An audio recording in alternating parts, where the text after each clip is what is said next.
Здравствуйте, my fair weather friends, and welcome back to another episode of Kachimuchi's Game and Spooks. As hinted at in the previous episode, today we will be going over a sort of fanfiction creepypasta, which is titled A Tape from Treasure Island by the Zacks.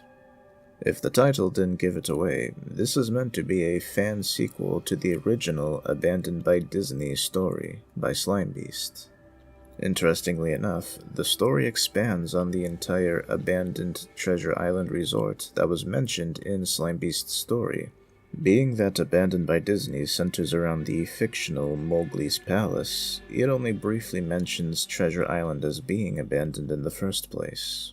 This story seeks to expand upon why Treasure Island was abandoned, similar to the fictional Mowgli's Palace. As far as I can tell, this story was written in or around 2013, making it a direct fan sequel to Abandoned by Disney. Also, as far as I could tell, Room Zero and Corruptus and a few suggestions were made after this story. Therefore, A Tape from Treasure Island doesn't touch on all of the themes featured in the following stories by Slimebeast. Instead, it stands alone as a lone sequel to the first Abandoned by Disney story. The story also has many fans, which consider it to be a genuine part of the series, including, to a small extent, Slimebeast himself. But I'll touch upon that again in the closing review. And so, without any further ado, let us begin A Tape from Treasure Island by the Zacks. Hello all. Today I went on an interesting trip. It took me a while to save up for the plane tickets, but it was all worth it. Before I get into too much detail, I should introduce myself. Well, not really. I'm very paranoid when it comes to the internet, and I won't disclose my real name. So, just call me Delmar. I don't know what it is about that name, but I've taken a liking to it recently. Okay, let's get down to business. I recently got plane tickets to Florida and booked a stay at a small hotel near a special location. It was worth the 6-hour plane ride for where I was going. If you haven't heard of it, I was planning to visit an abandoned Disney resort called Discovery Island. I did my research, and it was originally known as Treasure Island in the early 70s. The mystery behind the island is very intriguing to me, because it was shut down suddenly in '99. There was a lot of controversy behind the island, and it is commonly accepted that it was the reason behind the island's abandonment. I don't necessarily accept that as easily as others might. Don't get me wrong, I do believe it, but solely because of the fact that there isn't enough information on the subject to prove it, this theory doesn't settle quite right with me. There isn't any public transportation to the island, so I had to call up a buddy to drop me off there. It has been about a day since my arrival to Florida, and I've got all my gear ready. I brought a notebook for quick notes, a laptop for typing down documents, a vintage map of the island, which I discovered on the internet, a GPS, and a geocache. If I was going to an abandoned Disney park, I was going to hide a geocache there. I was going to bring a camera, but I had spent all my money on the plane tickets and the hotel reservation. I hopped onto his boat, and we were off. The warm Florida air swerved past my temple and into the roots of my hair, relaxing me. This all went away as soon as the island entered my line of sight. I can't explain it. It was a strange mixture of happiness, excitement, and dread. I can't explain to you why I felt dread, but I did. I also noticed that the air got thicker as we reached the island. I told myself it must be the humidity, but in hindsight, that wouldn't really make much sense. The change was too quick. It wasn't gradual enough to be natural. Ignoring it, my buddy pressed on towards the island. Strange, he didn't seem to comment on the things I've noticed. We arrived at the island. Finally, after all of the research, I'll finally be able to expose to the world what really happened at this mysterious island. Well, if I find anything to expose, that is. After stepping off his boat, I felt a sense of satisfaction. All of my hard work had led up to this. I waved goodbye to my friend as he left me to my own devices. I looked around for any landmarks.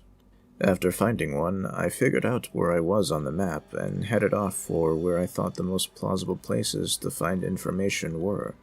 The first place I had in mind was the information booth. By the looks of the entrance, this was definitely a Disney park. It was very well crafted and detailed.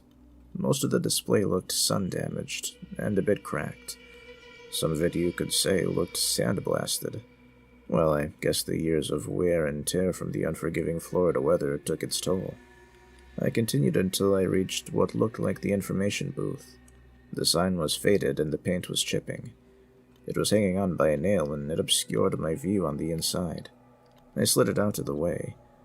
Inside was a perfectly normal information booth, as expected. There was an eggshell white desk with assorted tickets on it. It even had some pamphlets mixed in. Taking the liberty of grabbing one of the pamphlets, I ran over to the nearest bench and laid it out. Also faded and water damaged, I deciphered as much of the text as I could and typed it into a Word document. I noticed something funny, though. I had an internet connection. This place was closed in the 90s. Why would there be free Wi-Fi here? Even if I could explain why there was a Wi-Fi, why did I connect without my knowledge? I didn't have autoconnect on or anything. I checked the router name and the IP. The router name was Radio Nick. It didn't display an IP. It seemed to work fine. My internet browser was functioning perfectly. I shrugged it off and decided to take this opportunity to do a little more research. Didn't find anything I didn't already know. I continued to copy down the contents of the pamphlet. Finishing, I packed up my laptop and continued my journey. It was starting to get dark, which was strange. It was only 2 according to my laptop. I called up my buddy and he came and picked me up. I asked him what time it usually got dark in Florida. He told me around this time of the year, which was June by the way. The sun set roughly 8 to 8:30. Perplexed, I opened up my laptop to see the time was, in fact, 8:30. It literally said 2 o'clock 10 minutes ago. Don't freak yourself out, I told myself. It was probably just that sketchy router you connected to that messed up your time. It was probably set to the wrong time zone or something. We arrived ashore and I took my rental car to the hotel. After typing this up, it's really put into perspective how weird it really was. I'll pick up on my exploration tomorrow. I have about 4 more days on my reservation, and I'm planning to make the best of them. Post number 2. That island is hiding something. Something big. I cannot think of any logical explanation of what I've witnessed today. I feel impure. That's the only word that comes to mind when describing what I feel. Something unholy has to have happened at that island, and I feel it's my duty to find out. Okay, before I get into what happened, let me level with you for a second. Here's the information I've got. Remember in the last post when I told you to call me Delmar? You most likely thought that was a completely random name, and in all honesty, I thought so too. Remember the name of that mystery Wi-Fi signal I was getting? It was quote-unquote Radio Nick. Those 2 names are linked. I dug a little deeper into the story of the island, and I found out that the original owner of the island was a man by the name of Delmar Nicholson. His nickname was Radio Nick. I couldn't find any records on him, but I did get some information after interviewing some locals. They said he was the reclusive type. He seemed to have a dark cloud hovering over him at all times. He was antisocial and didn't talk to anybody. I have even heard some claims that he was, get this, satanic. Freaking satanic. That's a comforting thought while roaming on the island previously owned by a freaking Satanist, but I have heard other claims that he was Wiccan. Other people said he was a combination of both, or as they described it, a Wiccan that believes in the power of Satan. Just keep that in mind when you're reading what happened to me. I just arrived on the island. You could say I was a little uneasy, kind of on edge, armed with the new information. I still got that same feeling of dread as the day before. only this time I felt more sad than anything. I entered the park determined to find out about this whole Radio Nick thing. I planned my route the night before. My first stop was the Explorer's Outpost. Judging by the name, it was some sort of employee area. I couldn't find any info on it, but I was going to trust my gut. I headed up the dock and took a left. There was a building with a thatch roof that had splintered from the storm since the closing, and walls made out of various wooden sticks, most of them snapped in half. A small sign stood out front. Explorer's Outpost. I think I'm in the right place. Before proceeding inside, I looked up and remembered the position of the sun. I walked through what was left of the deteriorating front door, into a tropical room. It had an information desk and some benches. All of the ropes used to form lines had fallen over, and the door leading to behind the desk was blown apart, more so than most of the room. It was as if something forced its way into the back. I proceeded with caution into the back room. There was a room with a bunch of filing cabinets inside. Most of them hung open, and half of the files were on the floor. The corner in particular was very dark, almost unnaturally dark, but something about it made me freeze. Something turned its head around, and its eyes reflected the light coming in the room. The eyes lunged at me. The light revealed it was a vulture. It stopped short of my face, and instead of attacking me, it hovered while waving its wings at me, as if shooing me away. I fell on my back, and the vulture landed on the ground below it. It bowed its head at me. My heart was racing a mile a minute, but that gesture made me feel safe. It looked up at me, and pointed its beak towards a cabinet. It tapped its beak on the face of the cabinet. It read, "Real Estate." I opened up the cabinet as the vulture watched. Only about 5 folders are present. I take them. The vulture waves its wings. Okay, you've got my attention. It taps its beak on another cabinet.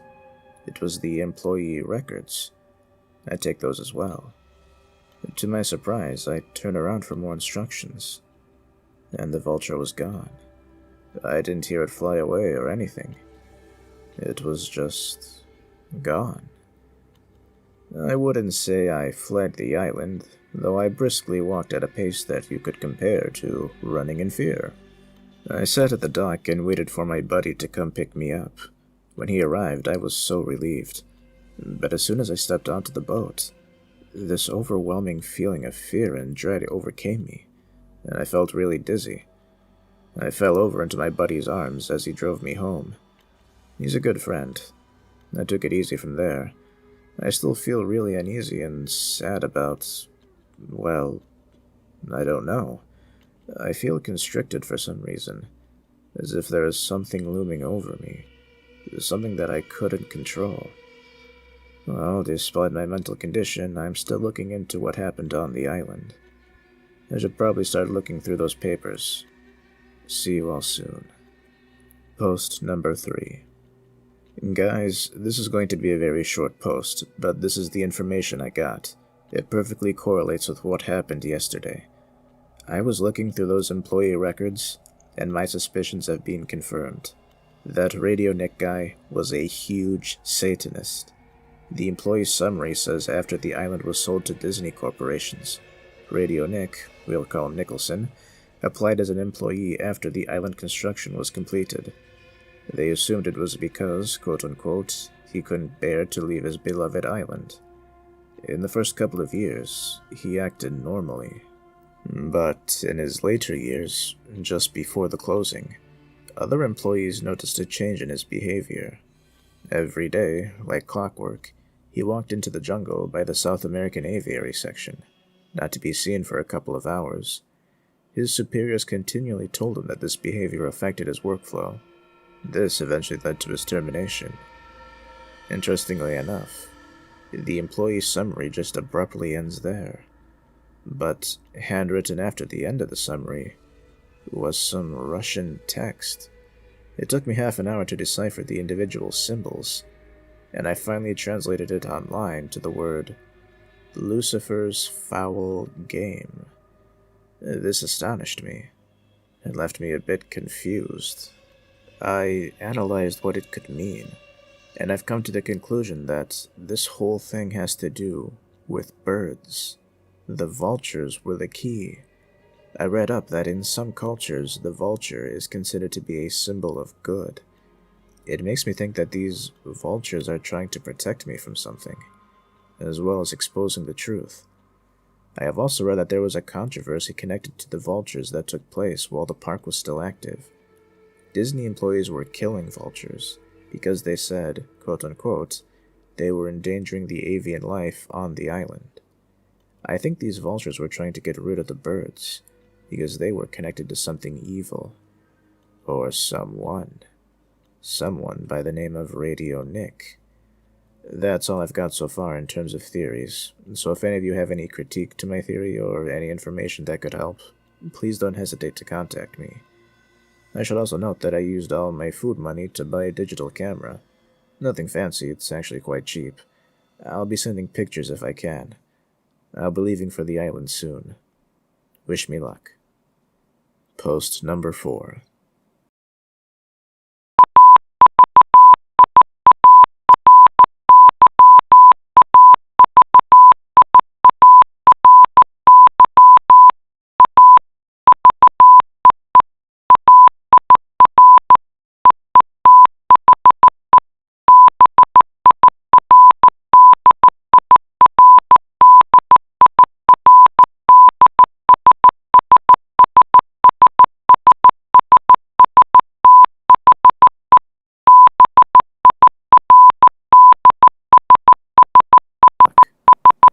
Post number 4.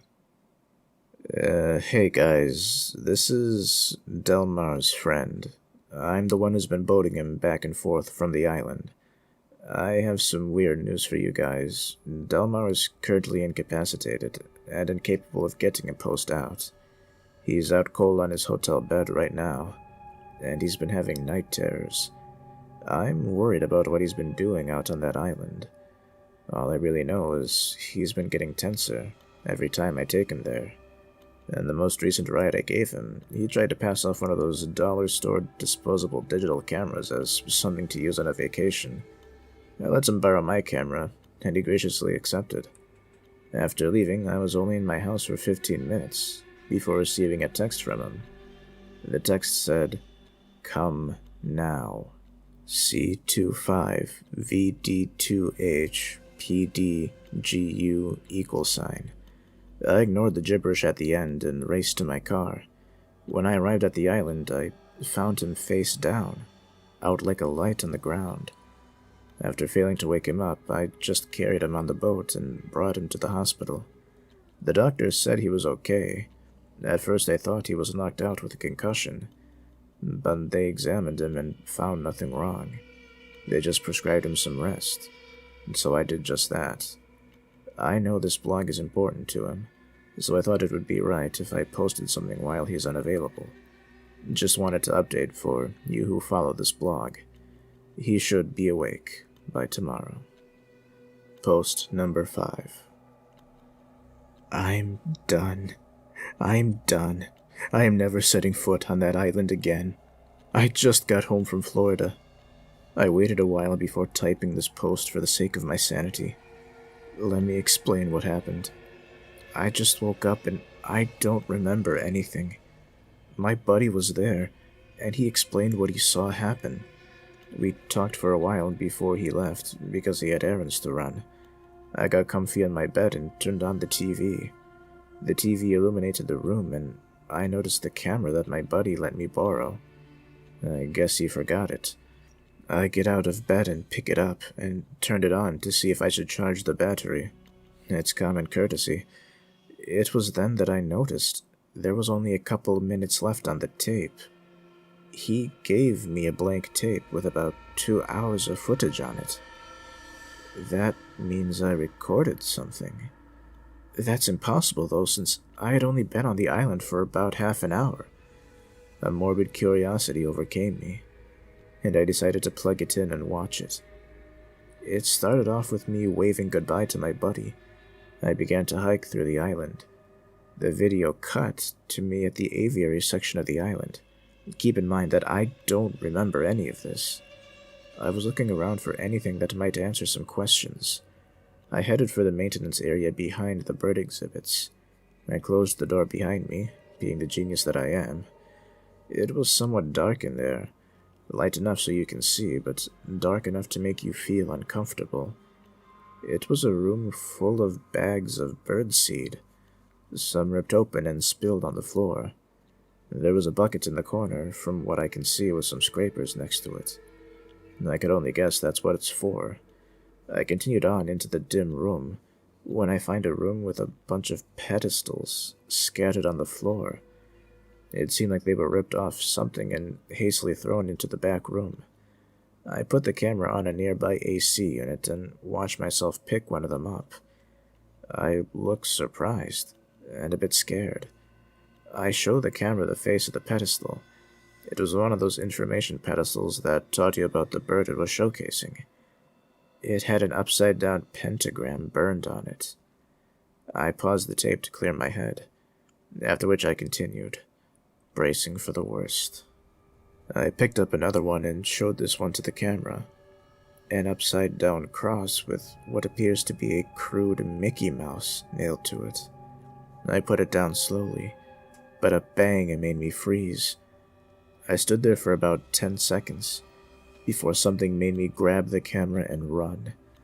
The video cut to me walking around outside. It was dark out now. Using a flashlight to lead the way, I briskly walked through the park. It was eerily quiet. The only sounds I could hear were heavy breathing and quiet footsteps. This continued for about 10 minutes. The video cut again. This time, I was in what appeared to be a bathroom. I was kneeling on the ground, facing the side of the stall. I was leaning onto it as if I was being deprived of strength. I turned around towards the camera and started to softly sob. I was feeling uneasy watching this as I don't normally cry. After a bit of sobbing, a female-sounding voice in the distance simply stated, "Stop," in a firm voice. I did as she commanded. I hesitated for a bit, and, without warning, I punched a hole through the hard plastic stall wall and began to scream before the video cut to a new scene. This time, I was in a security room. All of the TVs were functioning perfectly. They were all displaying different parts of the island. People were hustling and bustling about the exhibits and displays. The camera zoomed in on the date displayed in the corner. All I could get out of it was TH 1999. I believe that to be the date of the park closing. It showed there was one man that climbed over a railing into the jungle. The security feed began to fast forward, and stopped after 10 seconds of fast forwarding. What I saw next, I couldn't get out of my mind. All of the people in all of the feeds were covering their ears and bending over in agony. The only people that weren't were the employees, who started to show alarm. I could understand why. If everyone except me and my coworkers began acting like that, I would panic too. They tried things from shaking the people to hitting them. Nothing got them to respond. One of the employees stood up, shouted something at the other employees, and started to run away with them, as if away from something. I soon realized what that was, when a black mist rolled over the island at a surprising rate. It didn't even seem like mist, just a black mass that consumed the camera's view. I stopped the security feed and backed away to show all the TVs. Just then, a soft voice spoke from behind. "Hello." The camera swerves around to see Snow White staring blankly into the camera. "Have you met Nick yet?" She undergoes a gruesome transformation. Her eye sockets turned a dark black, and veins around her eyes splintered out from the center. Her eyes turned white, and she violently cocked her head to the side with a loud crunch. Her jaw dropped and almost touched her shoulder as she let out what sounded like a scream. It was so loud it distorted the audio. She put her arms straight out in front of her and lunged for the camera. Before it cut again, I was wandering through what appeared to be a plaza of some place. Every once in a while I peered into one of the displays or snack bars. Every time I would find another pentagram burned on the ground in the inside. My silence worried me. Whispering became audible, but it was from multiple voices. My footsteps became paired with another, and so on. My walk became a brisk jog, and I stopped checking in the displays. I was tempted to stop the video, but I gathered my courage and pressed on. I abruptly stopped in place, while the whispering and the footsteps grew louder. I quickly turned around to find nothing. While the whispering and footsteps stopped, I let out a pained sigh of relief, or at least that's what it sounded like. I turned back around, again, to be greeted by Mickey Mouse. He said, "Have you met Nick yet? Mickey began to violently shake, after which his eyes exploded, sending entrails and blood spewing out of his eye sockets. I hear a scream from an unknown voice. Then, halfway through the explosion, the video cuts again. It was lighter out. Blood was splattered on the camera, but only a little bit. I was sobbing again, but I was holding the camera and walking through the woods. The camera jerked forward, and I almost dropped it. The camera pointed down to the ground where an arm was sticking out of the ground, grabbing my ankle. I pulled away and pulled the rest of the body that belonged to the arm out with it. It was a sickly version of Mowgli, the protagonist from the Jungle Book. He looked gray, and he strangely had more contrast than the rest of the shot. His hair had fallen out, leaving only a couple of dangling strands. I began to scream for help. I dropped the camera, showing a shot of multiple Mowglis climbing on trees. They were barking and yelling. My foot had just escaped the camera's view as all of the Mowglis pounced on me, also escaping the camera's view. After that, it got quiet. The camera sat there for roughly 30 seconds. Re-entering view, I stood up and picked up the camera. I walked through the jungle for a while, until I got to a cliff. I had to jump over a railing to get to it. I placed the camera down and walked towards the edge of the cliff, leaned over the edge, and fell. I'm done. I am done asking questions. I'm done being curious. I'm done looking for answers. I am done. I refuse to try to analyze anything I saw on that tape. I refuse to further explore the topic. I'm done with this blog. This will be my last post. I know this may be an anticlimactic ending, but I honestly couldn't care. Feel free to speculate and discuss any theories on this. Just know that I will not be answering any questions. No, I am not providing the video. I will not waste my time digitizing it. The only thing I will provide is this picture I found on my digital camera that I brought. Goodbye, all. I'm done. I'm done. The end. And that was a tape from Treasure Island by the Zacks. And boy oh boy, this story was definitely not as good as I remember it being all those years ago. First and foremost, this story had a lot of issues in terms of perspective.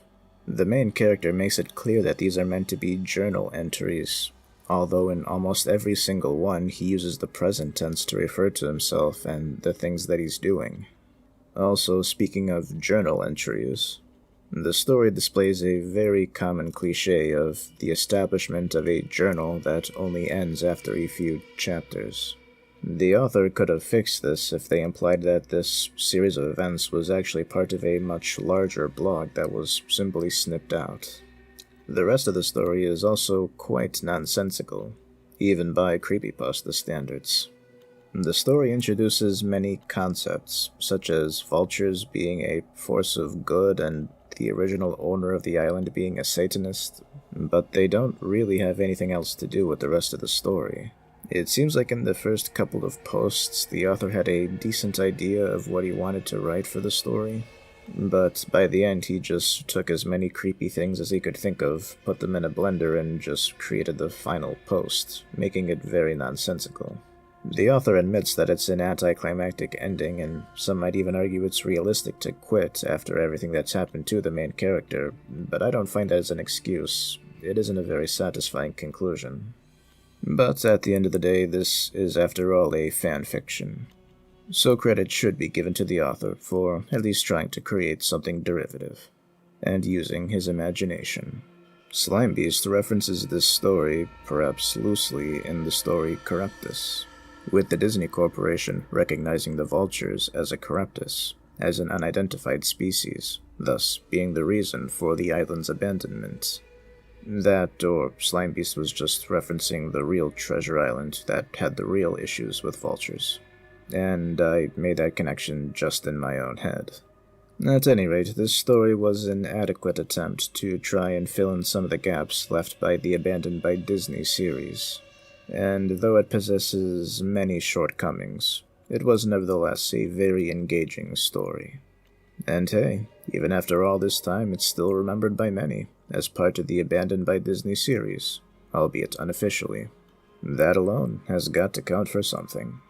Thank you very much for watching or listening to this installment of Kachimuchi's Game and Spooks, and this supplemental to the Summer of Disney. Why not do us a kindness and leave a comment, or subscribe? And don't be afraid to leave any suggestions for more creepypastas below. This has been Kachimuchi.